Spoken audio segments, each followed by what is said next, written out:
move without any spin, at least discernible spin. Left field! Back it goes! It is gone! Trumbo walks it off in a must-win for the O's.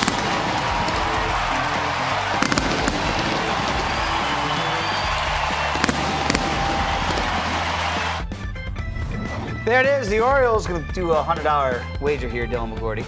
O's and Mark Trumbo have agreed to a 3-year deal worth $37.5 million. Trumbo is coming back to the O's after leading the majors with just 47 of those bombs last year. $100. Now with Trumbo back to help anchor that offense, this means the Birds are going back to the postseason. I'm not going to take the bet. What? I don't think they go dancing in the postseason. I just don't think this team has enough pitching. I love Zach Britton at the end. Well, they're going to use him any minute now, right? Sorry, Buck. Too soon. Still too soon. Love Zach Britton at the back end of the bullpen. I think he's arguably the best closer in baseball, and certainly was last year. But to get to the playoffs and to have that kind of success, I just feel like you need more starting pitching than this team has. They try to outslug you.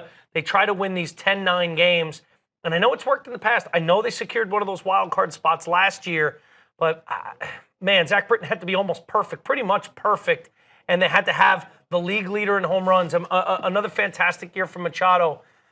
I love their offense. I just doubt the pitching. And I think this year with the Red Sox really looking good and acquiring Sale, some of these other teams throughout the American League, I think they're going to be on the outside looking in. I'm with you on that in the East. I don't think they win the East. I'm going to say they get back in as a wild card. We always, and I'm guilty as charged, doubt the Buck truck, and they don't have enough pitching, and somehow, you look up and Chris Tillman's killing it, and they figure out a way to bridge the gap to Britton, and if they use him properly, as they did in the regular season. And that got Buck, because another less capable manager, I don't think could handle the pitching staff like they have and still squeeze enough success out of them. Tillman did have a very good year last year. I think he pitched a little over his skis. Yeah. And I think they come back down to earth. If we agree that maybe the Boston Red Sox win the East, I think they could be the second best team in the East. Like, I think the Yankees. Look, sorry, Tampa Bay. You're gonna Tampa Bay. Right. I think Toronto's taking a step back a little bit this year. So, and again, Yankees Orioles going to play for that second spot.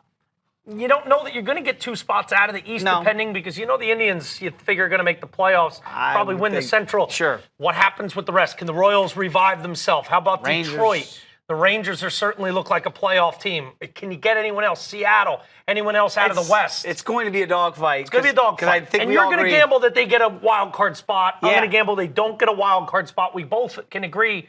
If there's a way into the playoffs, it's only through one of those 2 doors of the American League wild card spots. Boston, clearly the team to beat in that division. Yeah, I think with the young talent they have, and then acquiring Sale to go with Price, to go with Porcello and the rest there, with Kimbrel closing it up, it's hard not to like the Red Sox in the East.